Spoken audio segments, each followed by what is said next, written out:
Hey guys, in this video I will show you how to save draft and publish a page in WordPress. Alright, so let's begin with the video.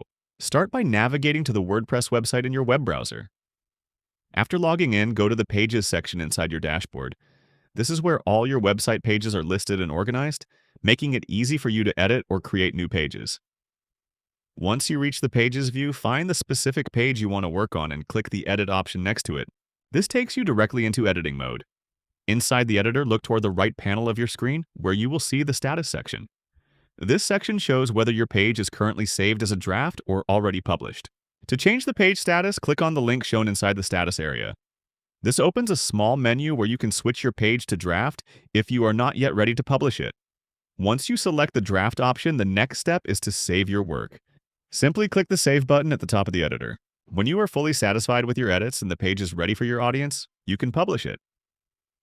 Just click the Publish button, and your page will move from the draft state to a live state, making it visible to visitors on the internet, and that's it.